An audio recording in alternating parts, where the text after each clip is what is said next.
Kaoss pad by KOG came out in 2006, which makes it 20 years old this year. But I only got myself one last year.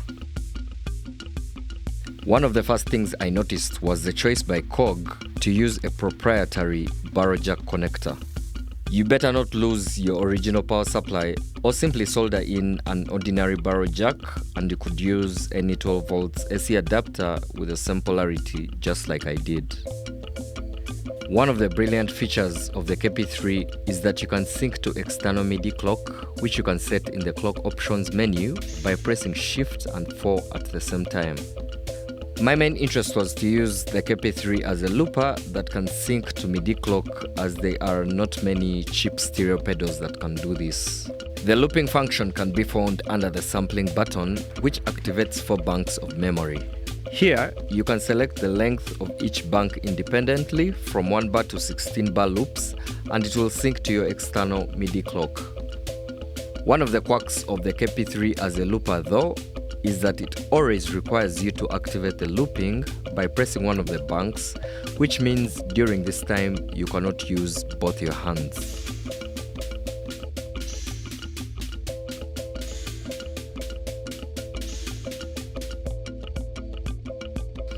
So this means in its stock form, the KP3 is not practical as a looper for guitarists, pianists, or any other performers that require 2 hands to play their instruments.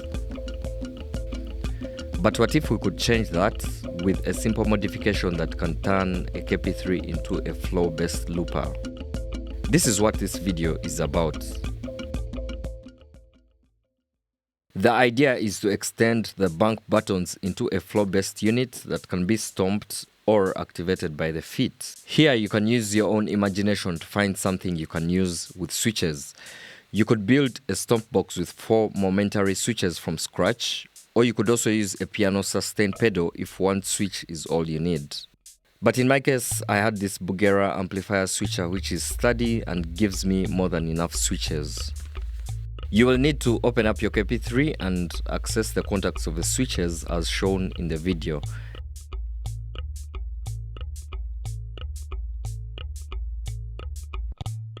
The first contact to the left is the common ground for all the switches, and the rest of the contacts connect to their respective switches.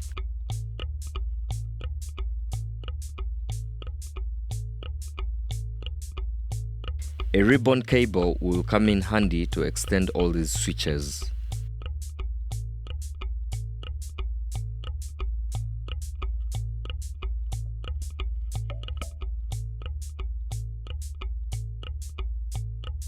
On the side of the flow unit, identify the common ground of the switches and solder it to the common ground of the KP3, then solder the rest of the wires to the switches accordingly. Now that you are done with this, reassemble your KP3 and power it up.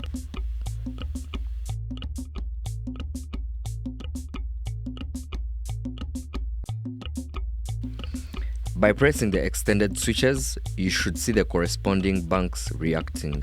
Congratulations, you turned your KP3 into a flow-based looper. If you want to buy me a coffee, find my PayPal link in the description.